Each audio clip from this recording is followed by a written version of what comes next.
Vamos a continuar con la segunda parte de Saliendo de la Casa de Pan en este libro que estamos viendo, Ruth, un camino de fe. Y para ello les invito a que vayamos al libro de Ruth, capítulo número 1, y le vamos a dar lectura del versículo número 1 al versículo número 4.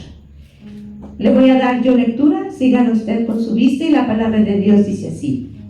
Aconteció en los días que gobernaban los jueces, que hubo hambre en la tierra, y un varón de Belén de Judá fue a morar en los campos de Moab, él y su mujer y 2 hijos suyos.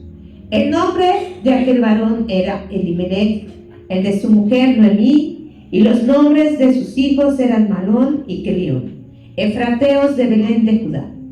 Llegaron pues a los campos de Moab y se quedaron allí. Y murió Elimelech, marido de Noemí, y quedó ella con 2 hijos, los cuales tomaron para sí mujeres moabitas. El nombre de una era Orfa y el nombre de la otra Ruth, y habitaron allí unos 10 años. ¿Sí? Vemos que comienza la tragedia en la vida de esta mujer y de esta familia, que desde un principio pues se vio, ¿no? Por la necesidad de salir. Vimos que la hambruna pues no es una situación fácil, no es una condición fácil, y pues uno buscaría también a dónde ir. La situación es a dónde ellos se fueron y todo lo que vino para sus vidas.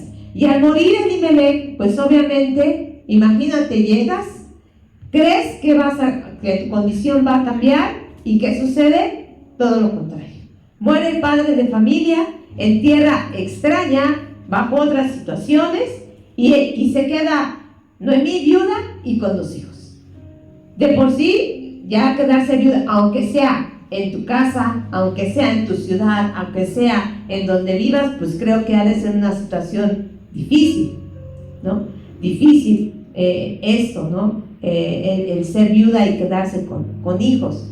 Pero ahora imagínate en tierra extraña, en una tierra extranjera y enemiga, además de todo, y sin familia, porque toda su familia, los parientes más cercanos, no estaban ahí, estaban en su tierra. Entonces no era una situación difícil, y vemos que ellos toman otra decisión. ¿Y qué pasa? Dice que los hijos de Ruth, ¿qué hicieron? Tomaron mujeres, ¿de dónde? De esa ciudad, moabitas, ¿sí? Que eran Orfa y Ruth. Y Orfa significa halago o adulación. Y Ruth, ¿qué creemos que significaba? ¿Se acuerdan? Significa amiga, compañera, aliada o belleza, ¿sí? Eso es lo que significa Ruth. Así que Orfa es esposa de Malón, de Kelión, y Ruth, esposa de Malón. Así que ellos deciden tomar como esposas a mujeres moabitas. Y aquí vemos que ellos cometen otro error. ¿Por qué? Porque Dios, ¿qué les había dicho desde un principio a los hijos de Israel? Que no quería que tomaran mujeres extranjeras. ¿Sí? Fue de las primeras indicaciones que Dios les hizo. Y vamos a ver Deuteronomio 7, 3 y 4, por favor. Desde el 3, por favor. Dice: y no emparentarás con ellas, no darás tu hija a su hijo, ni tomarás su hija para tu hijo, porque desviará a tu hijo en pos de mí, y servirán a dioses ajenos, y el furor de Jehová se encenderá sobre vosotros. ¿Y qué dice hasta el final? Te destruirá pronto. Te destruirá pronto. No nos olvidemos de esta palabra que dice aquí, ¿sí? Dice, te destruirá pronto. Y esta era una palabra que Dios les había dicho desde un principio, antes de poseer la tierra, antes de llegar a la tierra prometida. Dios ya les había dado indicaciones al pueblo de Israel sobre lo que no quería que hicieran, ¿sí? Y una de esas cosas era que no se mezclaran con mujeres extranjeras, ¿sí? ¿Por qué razón, sí, es esto? Ellos no piden dirección a Dios, sino que ellos van de error tras error, ¿sí? Error tras error. Ahora, aparte de que se quedan ahí, toman mujeres extranjeras, ¿sí? Que no era bueno lo que ellos estaban haciendo. ¿Cuál era el riesgo de tomar mujeres extranjeras? ¿Qué podía pasar con esto? ¿Qué dice? ¿Qué podían hacer?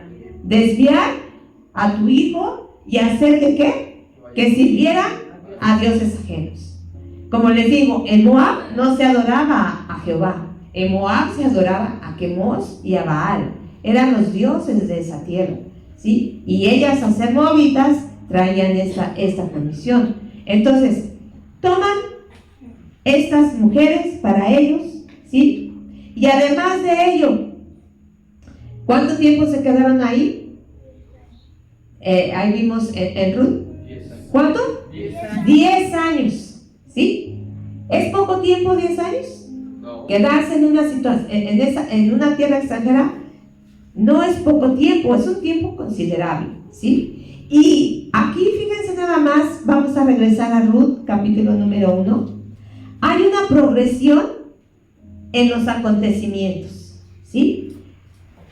Dice la palabra de Dios que cuando ellos salen de la tierra, dice que iban a ir a morar a los campos de Moab, ahí en el versículo número 1. Cuando ellos salen, dice, y un varón de Belén de Judá fue a ¿qué? A morar en los campos de Moab. Esta palabra morar viene también en otras versiones como peregrinar e indica que es por un poco de tiempo.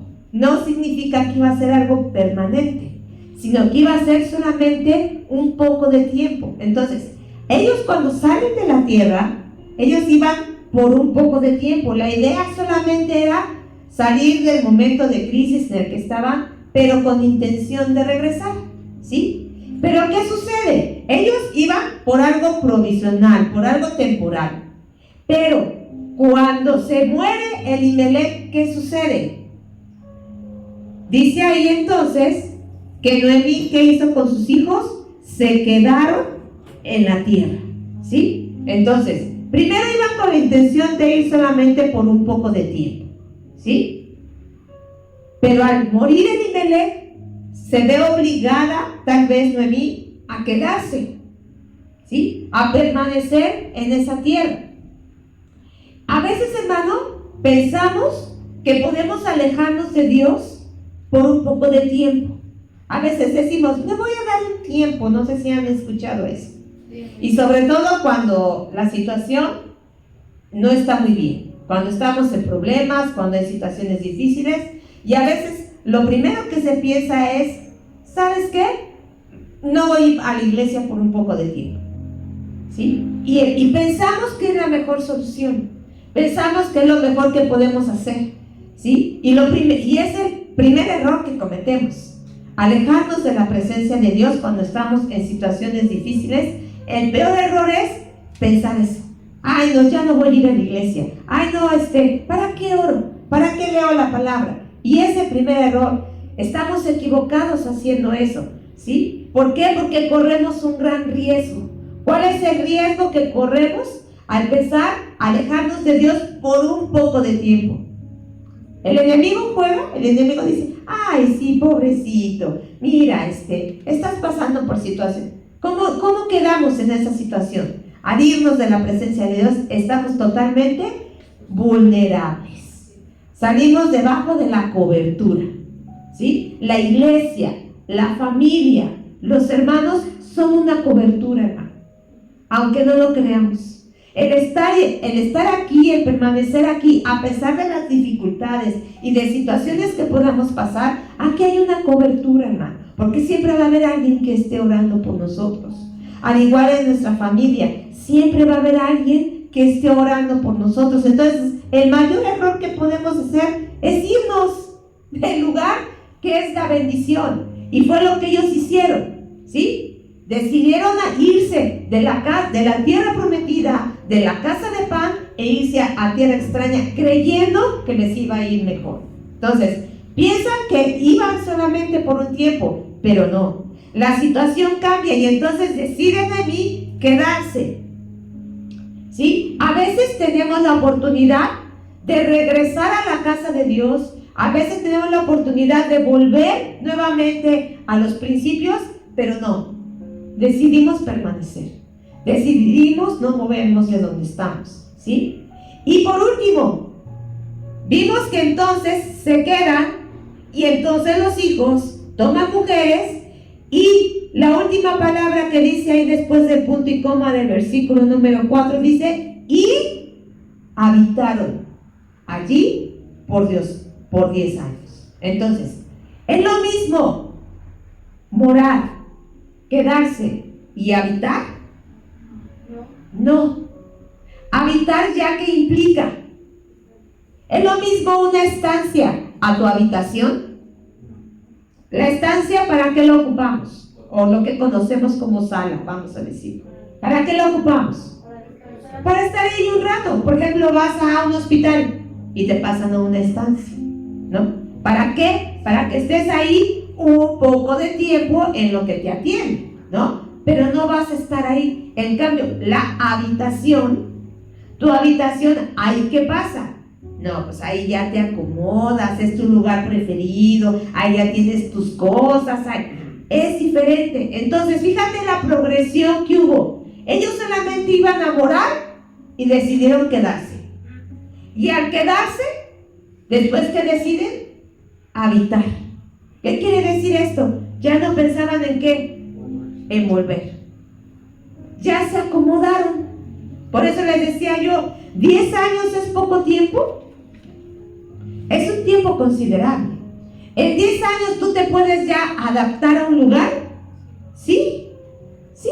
Ya te acomodas, ya está. Por ejemplo, cuando nosotros nos cambiamos a Chaco, estuvimos allá como entre 12, 15 años más o menos, viviendo ahí siempre. Pues ya sabíamos dónde estaban las cosas, ya sabemos dónde está la tienda, dónde está el mercado, el hospital, el transporte, o sea, los vecinos, ya haces amistad con los vecinos, ya conoces el teje y maneje como decimos, ¿sí? En 10 años tú ya te acomodas,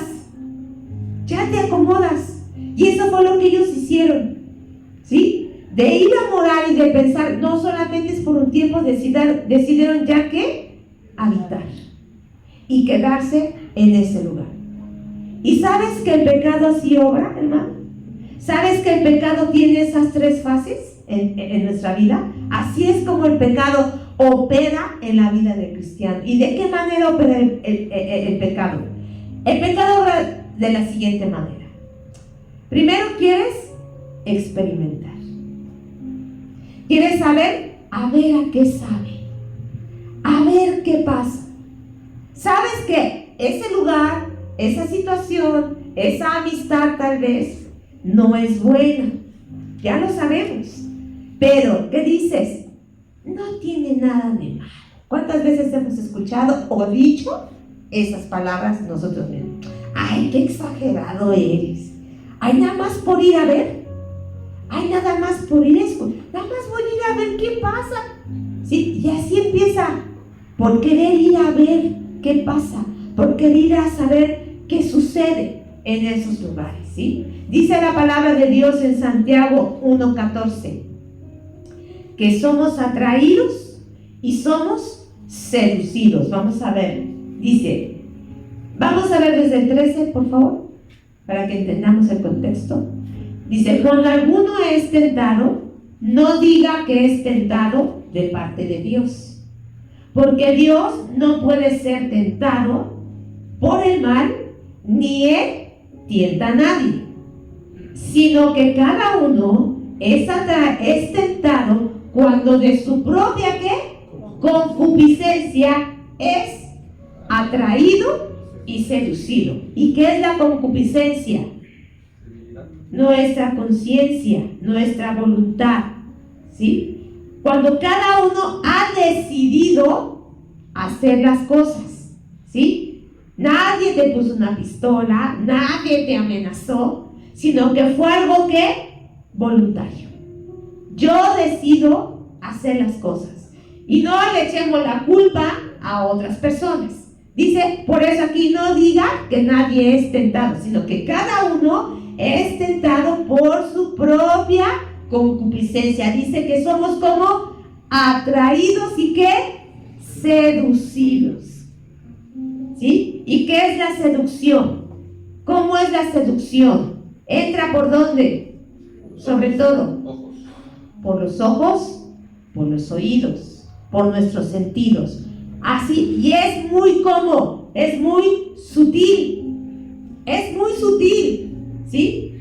¿Qué es lo que te atrae de ese lugar? ¿Qué es lo que te atrae de la circunstancia? ¿Sí? Pero ahí estamos, y queremos saber, y queremos conocer, ¿sí? Entonces, ahí vamos, nos asomamos a donde no debemos de ir. ¿Y después qué pasa? ¿Sí? En lugar de alejarnos, decidimos ¿qué? Quedarnos. Vamos a decir una fiesta. Vamos a decir ir a un concierto, ir a un antro, ¿sí? Ay, no, pues sí, vamos a ver qué pasa, a ver qué sucede. Ya llegaste, ya viste cómo es ese lugar ahí, ¿y qué dices? No, me voy porque creo que aquí no pertenezco. No, dices, no, vamos a quedarnos otro ratito a ver qué pasa. Creo que no pasa nada. Y decides quedarte. Y al quedarte ahí, empiezas a participar de la conversación, empiezas a participar de los tragos, empiezas a participar de la música, del ambiente, hasta que de un momento al otro, quien cuenta los chistes ya eres tú, ¿no? Quien saca a bailar, ya eres tú. Quien empieza a servir, ya eres tú, ¿no? Así empieza, ¿sí? Así va evolucionando la situación, nos va atrayendo, nos va seduciendo, de tal manera que ya somos partícipes. Ya no estamos como espectadores, ya estamos adentro, ¿sí? Ya empezamos a participar del doble sentido, nos empezamos a reír, empezamos a coquetear y todo eso que me han contado que pasa en una fiesta. No es que yo haya ido, no es que yo haya estado, ¿sí? Me han contado, ¿sí? Entonces, dice que entonces ahí es cuando el pecado, ¿sabes qué pasa? Se empieza a concebir. Santiago 1:15, la primera parte. Entonces, la concupiscencia, después que ha concebido, nos quedamos hasta ahí, ¿sí? Empieza a concebirse el pecado, empieza a tejerse, ya se introdujo en nuestro ser. ¿A través de qué? De nuestros ojos, a través de nuestros oídos, a través de nuestra boca, a través de todo nuestro cuerpo, porque ya estamos haciendo partícipe de todo, ¿sí? Y después, hermano, dice que por último, ¿qué pasa? Da a luz el pecado, y el pecado, siendo consumado, ¿qué da a luz? La muerte. ¿Sí? Ya después, ya no te quieres ir, ya te acomodas, ya te quedas, y es más, ¿quién crees que es el anfitrión para la siguiente reunión? ¿Quién crees que pone su casa y quién hace todo lo demás? Ya te quedas, no tienes conciencia, empiezas a perder conciencia del tiempo, de tus acciones, de tus palabras, de tu condición, empiezas a perder. A tal grado que das a luz el pecado y empiezas a traer muerte a tu vida.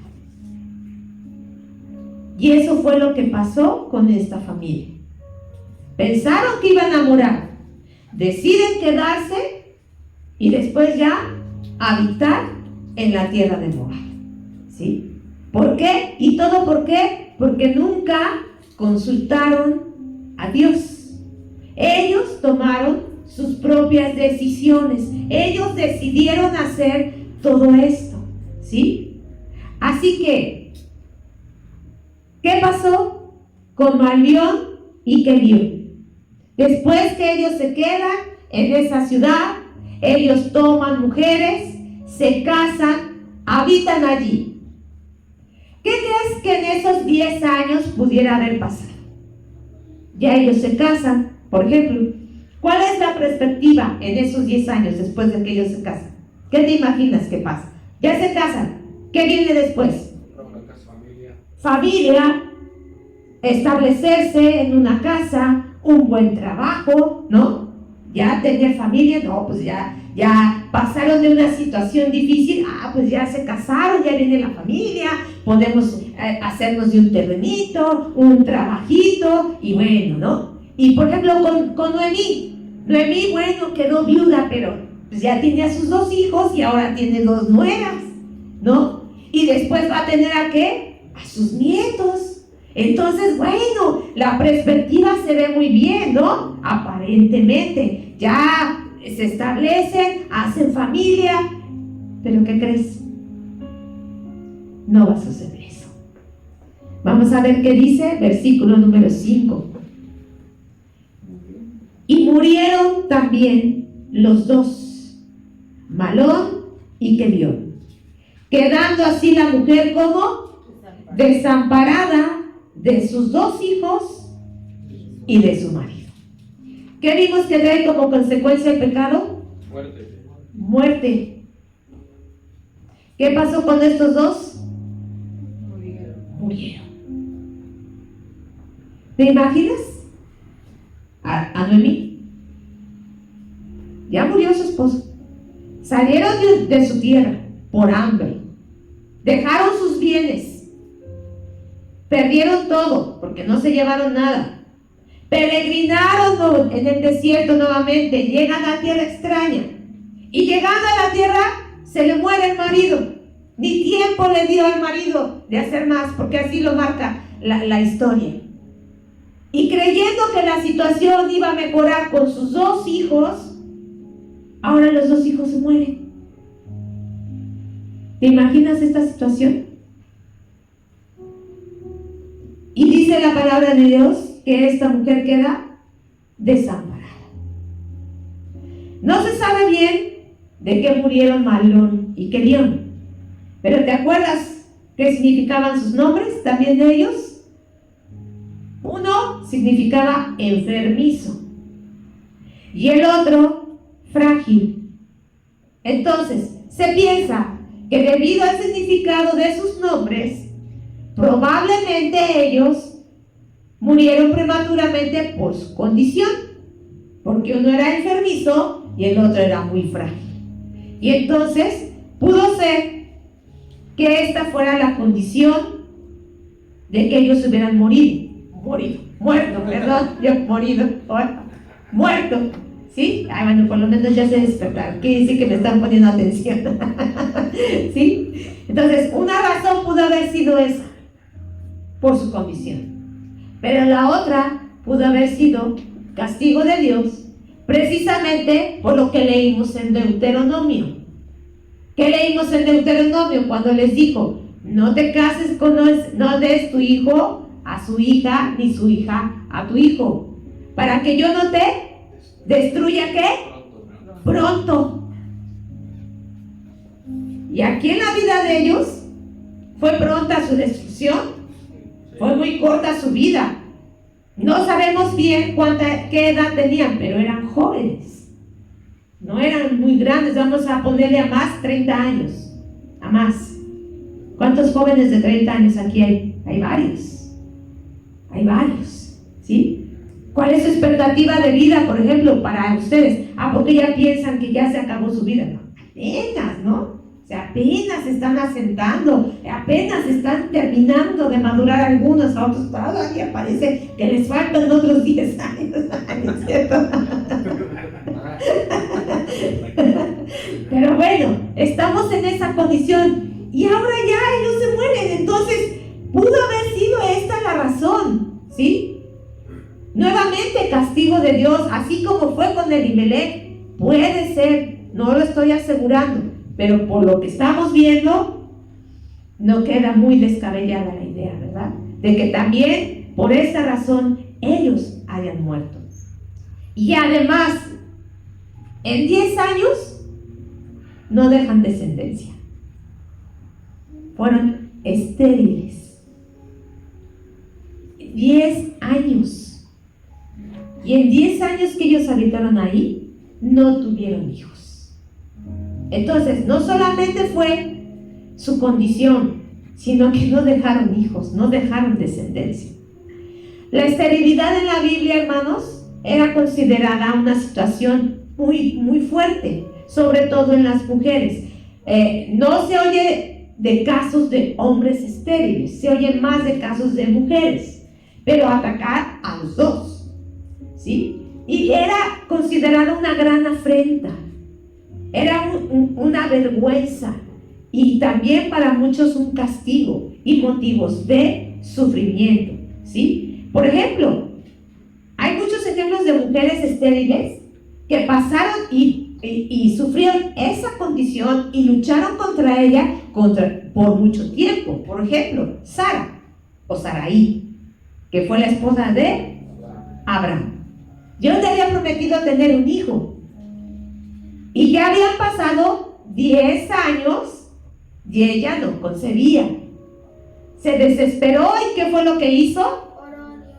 Le dio su sierva a Abraham para que concebiera un hijo, porque ella decía, es que Dios no me cumple, ¿no?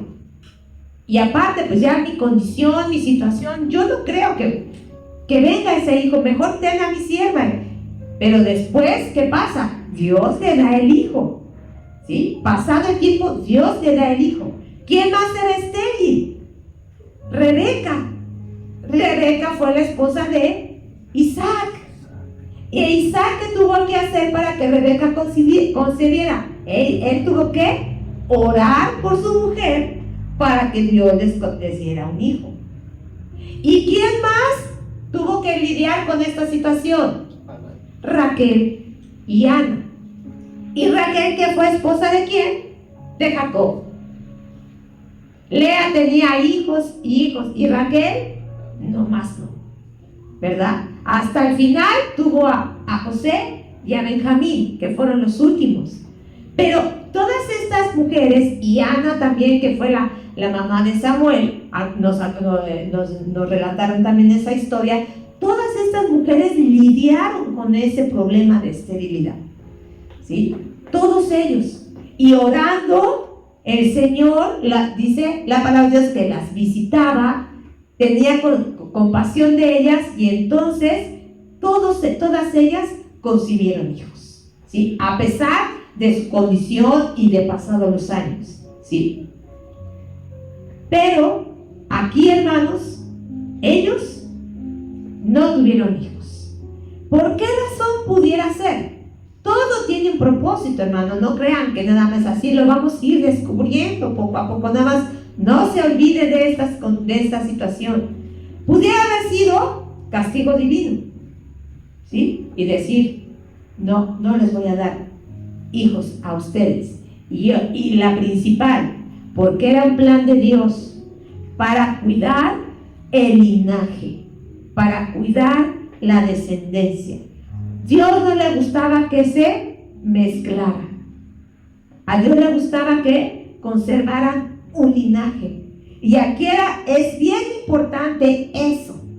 En esta historia, lo más importante es ese linaje, es esa descendencia. Y vamos a ver, ir descubriendo por qué era tan importante la descendencia, ¿sí? Porque en la descendencia no solamente era la pureza, vamos a decir así, sino también estaba en riesgo la fe. La fe no es lo mismo que tú te cases con alguien que cree lo mismo que tú, a con alguien que no cree lo mismo que tú. No es lo mismo, hermano. Aunque digas, yo la convierto o yo lo convierto, no es lo mismo, hermano. Si aún así, estando en la misma condición, creyendo lo mismo, no es fácil, hermano, ponernos de acuerdo en algunas situaciones. No es fácil. Ahora imagínate, no pensando lo mismo, ni creyendo lo mismo, ¿sí? Entonces Dios cuida mucho esta situación, y por esa razón no les permite a ellos tener hijos con mujeres extranjeras en tierra extranjera, ¿sí? Y tan importante era el linaje, hermano, que Abraham sabía de esto. Y Abraham cuidó mucho el linaje de su descendencia. Tal es así que cuando él ya iba a morir, le pide a su siervo que le vaya a buscar esposa a su hijo Isaac, pero de su linaje. ¿Sí? Vamos a ver qué dice Génesis 24, del 1 al 4. Dice, era Abraham ya viejo y bien avanzado en años, y Jehová había bendecido a Abraham en todo. Y dijo Abraham a un criado suyo, el más viejo de su casa, que era el que gobernaba en todo lo que tenía: pon ahora tu mano debajo de mi muslo, y te juramentaré por Jehová, Dios de los ejércitos y Dios de la tierra, que no tomarás para mi hijo mujer de las hijas de los cananeos, entre los cuales yo habito, sino que irás a mi tierra y a mi parentela, y tomarás mujer para mi hijo Isaac. Abraham no quería que Isaac se casara con mujeres cananeas. Ellos estaban ya viviendo en la tierra de Canaán. Y estando ahí, Abraham dijo, no, vas y me buscas esposa de nuestra familia. ¿Sí? Cuidar el linaje, cuidar la descendencia, cuidar nuestra fe, hermano, es muy importante. Por eso es bien importante que sepas elegir la persona con la que deseas hacer una familia. Porque con el paso del tiempo, hermano, se da uno de topes cuando uno no escoge sabiamente. Hay consecuencias, y hay consecuencias graves, ¿sí? Entonces, Abraham, fíjate nada más lo que él cuidó, ¿sí? Él estaba en una tierra ajena, él también pasó por una hambre, y también tuvo que ir a otra tierra para buscar de comer, pero él jamás se apartó de la voluntad de Dios. Jamás se olvidó de la palabra, jamás se olvidó de sus mandamientos. No así esta familia. Esta familia no hizo como Abraham hizo, sino que ellos totalmente tomaron sus propias decisiones y ahora están recibiendo las consecuencias de esas decisiones, ¿sí? Y vemos que entonces Noemí dice que queda desamparada, y dice ahí bien, de sus 2 hijos y de su marido. Queda desamparada por partida doble, ¿sí? Porque sus hijos no le dejaron ni nietos, ni casa, ni bienes, ni nada. Y su marido ni tiempo le dio, porque llegando ahí se muere, ¿sí? Entonces, Noemí, imagínate todo lo que está pasando, hermano. Toda esta situación. ¿Y qué es que una mujer o una persona esté desamparada? ¿Qué significa esta palabra? ¿Qué te imaginas? Nada de consuelo. No hay abrigo. No hay ayuda. Nadie te cuida. Nadie te protege. Estás totalmente abandonado. ¿Alguna vez te has sentido así? ¿O has estado en esa condición? Que nadie. O sea, volteas para acá y dices, ¿y acá? ¿Y qué tengo en las bolsas?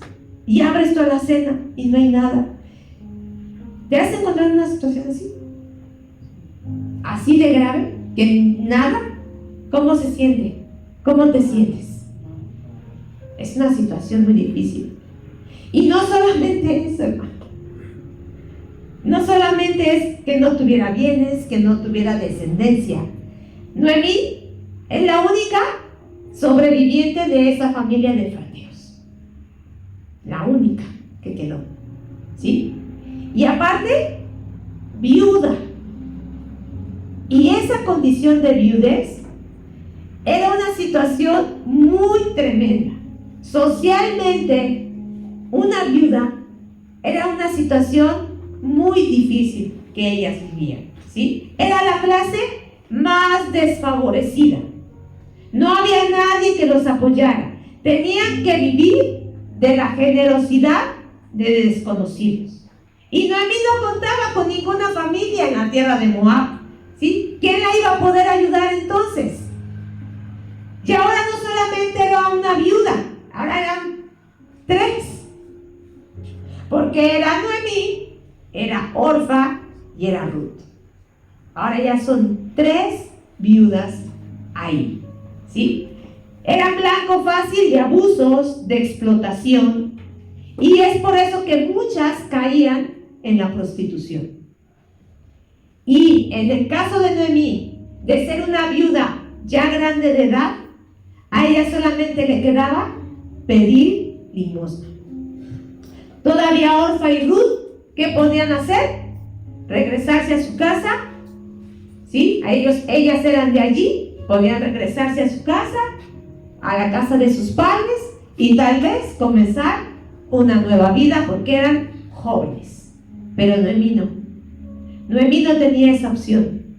Y mira nada más que esta situación de las viudas, a Dios dejó leyes para que a las viudas se les ayudara, ¿sí? Para que a las viudas, a los huérfanos y a los extranjeros no se les desamparara. Vamos a ver qué nos dice la palabra de Dios acerca de la condición de las viudas. Éxodo 22, 22 al 24.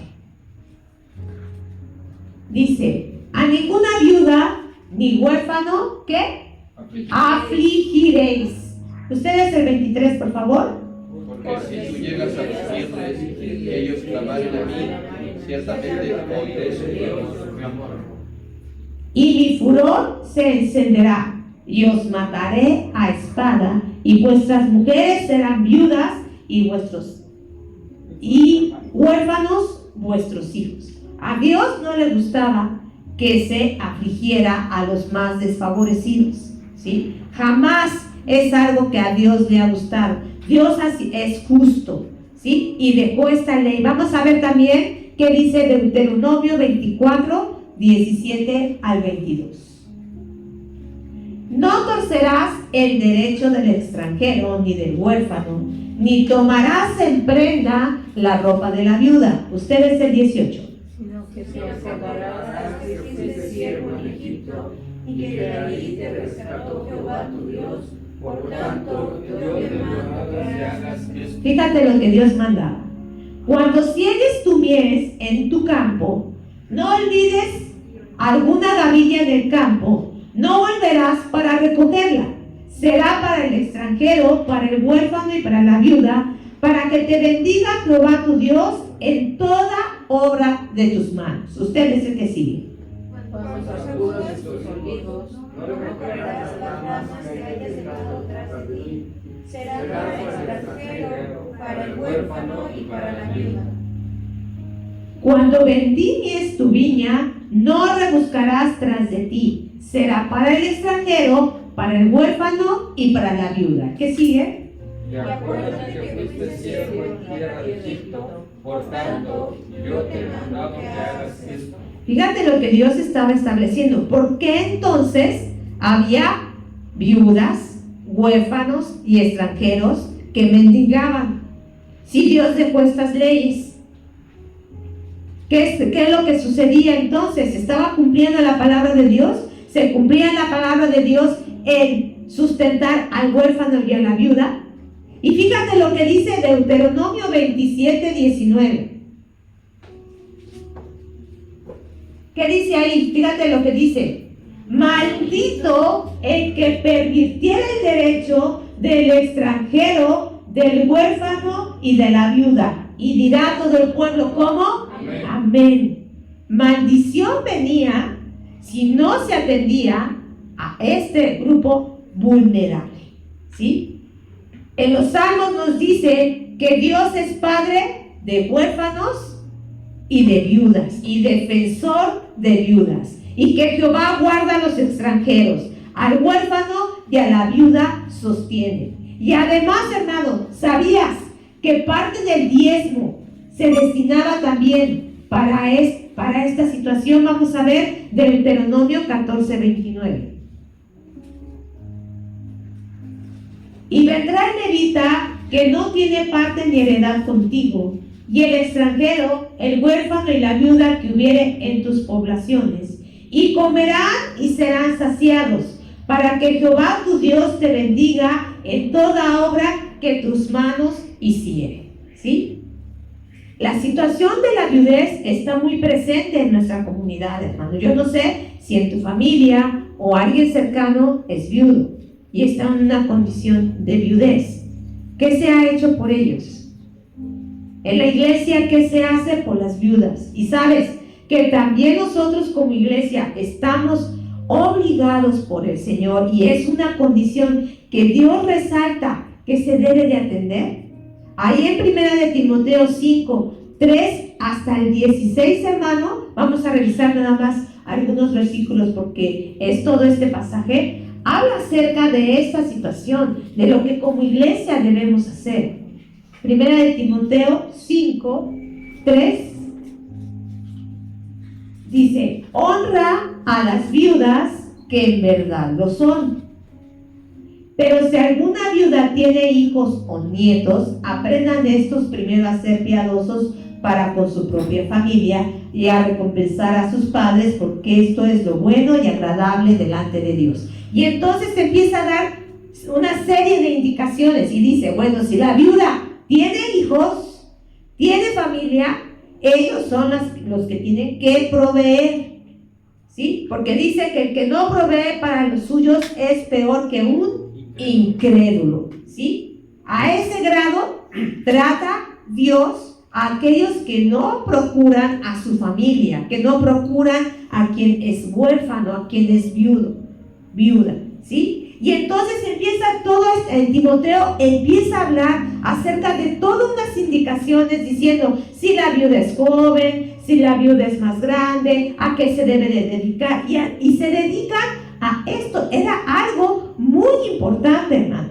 atender a los huérfanos, atender a las viudas, atender a los extranjeros. De hecho, en el libro de los Hechos que hemos estado viendo con nuestro hermano pastor, no sé si ustedes se acuerdan que hubo un problema precisamente porque no se atendía a las viudas. Dice que no se les daba la provisión diaria.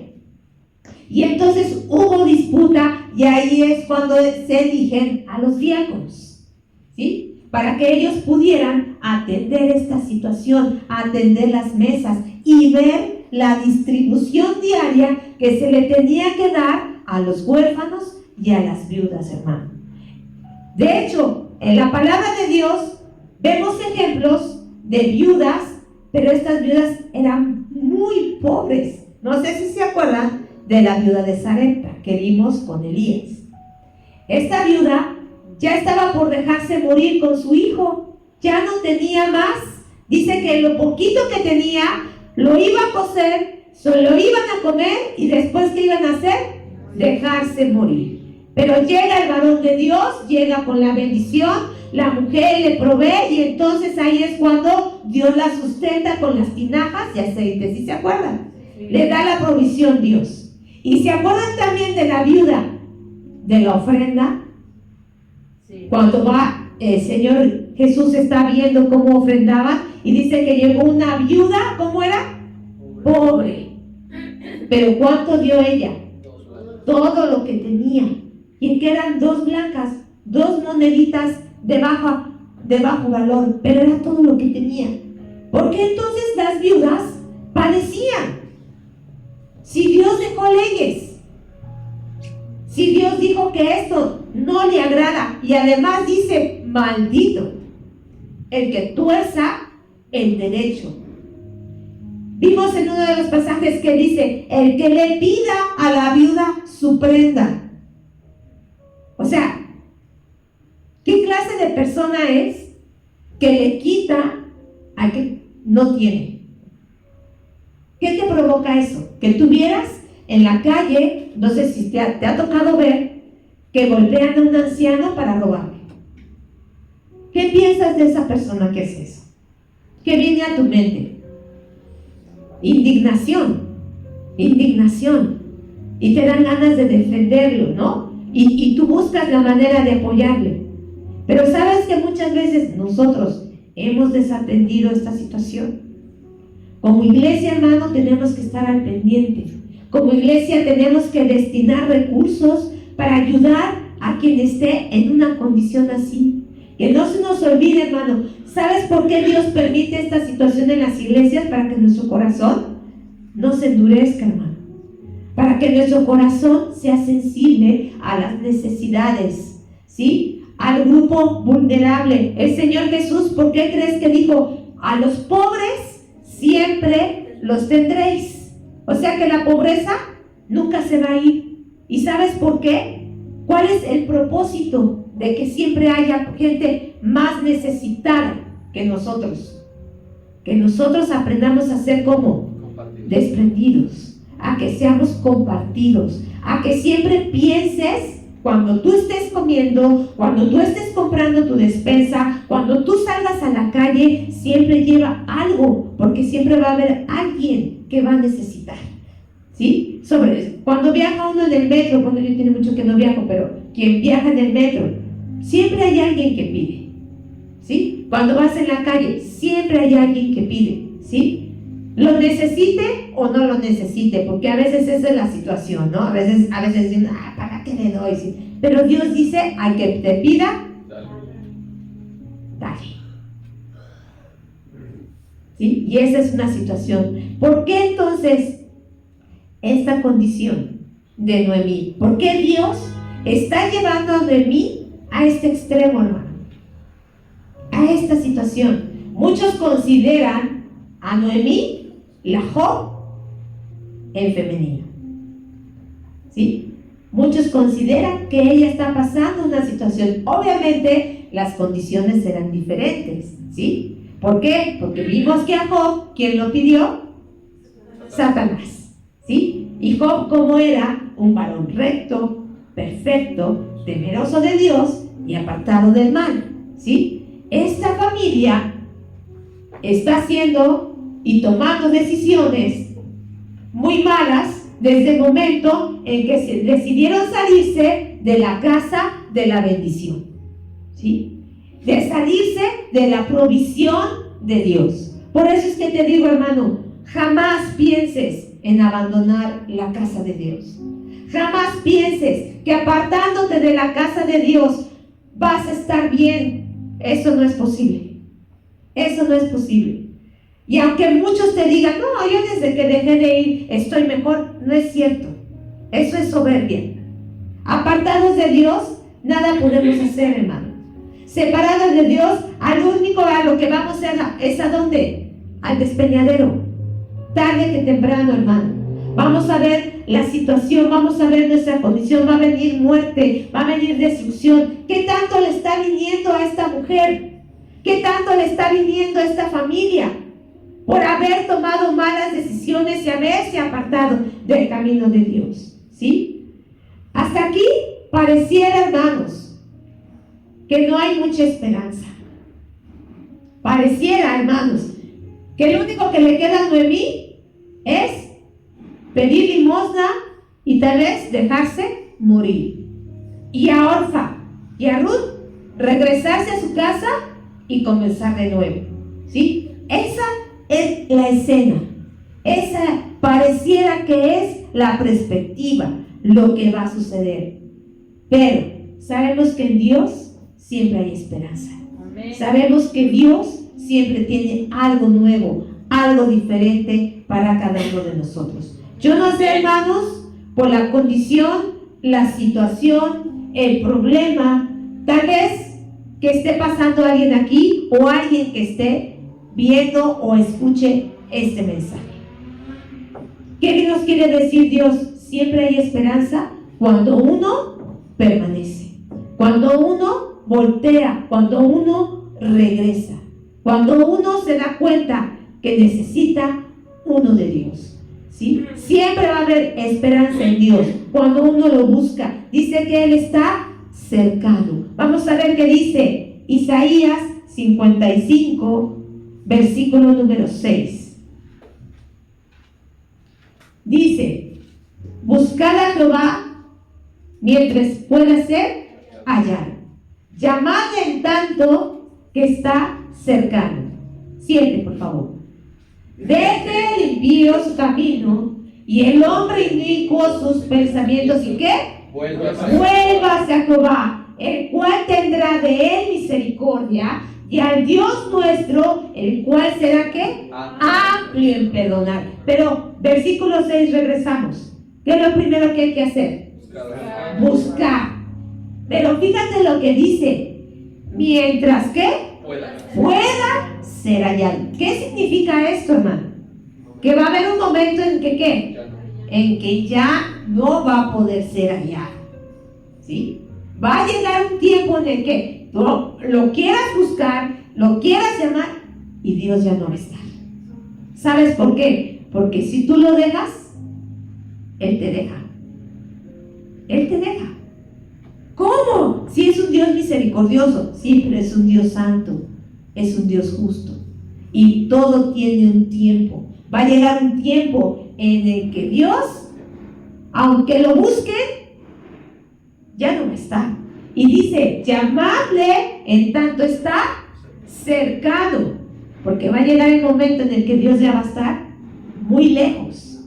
Muy lejos. Aunque le quieras hablar, aunque te tasajes, aunque ahora sí leas todos los días, ayunes, ores lo que nunca has orado, Dios va a decir, ¿qué pasó con Saúl? ¿Te acuerdas? ¿Qué pasó con el rey Saúl? Dios lo había levantado. Dios le había prometido que iba a hacer grandes cosas con él, que lo iba a llevar lejos, pero por su desobediencia, por su orgullo y su soberbia, Dios dice que se apartó de Saúl. Y cuando Dios se apartó de Saúl, ¿qué le vino? Un espíritu que lo atormentaba día y noche, que lo volvía y lo desquiciaba. ¿Sí? ¿Y cómo terminó Saúl? Yendo a consultar ¿a qué? A una divina. Quiso buscar a Dios y lo encontró. Le llamó y le contestó, no, ya no. Y hasta ¿qué le dijo a Samuel? Ya no quiero que le llores, ya no me pidas por él, porque yo ya lo deseché. ¿Te imaginas esas palabras?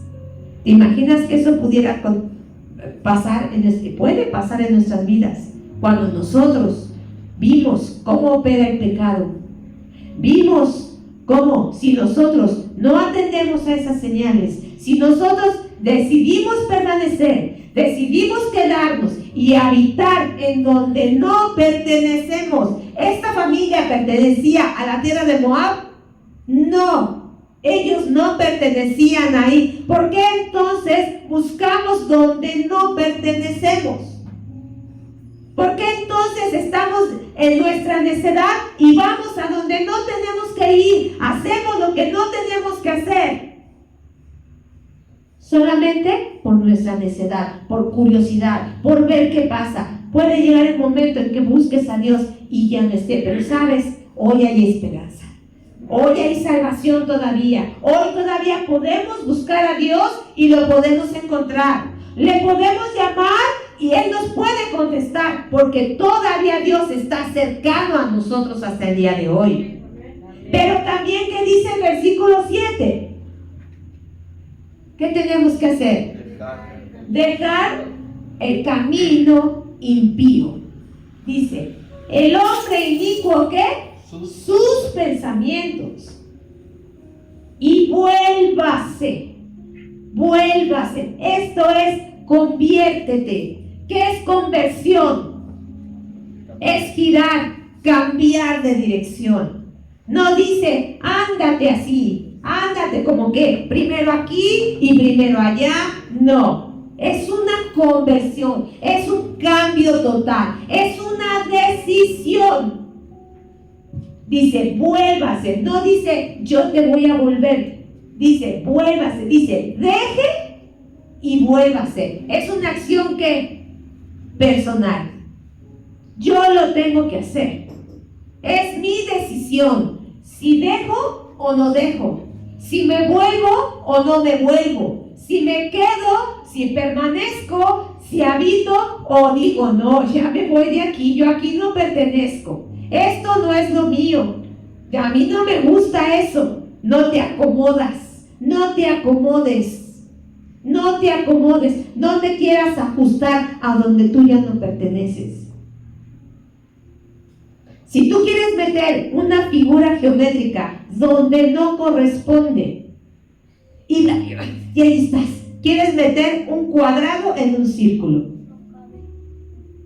y lo empujas y lo empujas, ¿qué puede suceder? Se va a romper. ¿Y qué más puede ser? Te puedes hasta qué? Lastimar.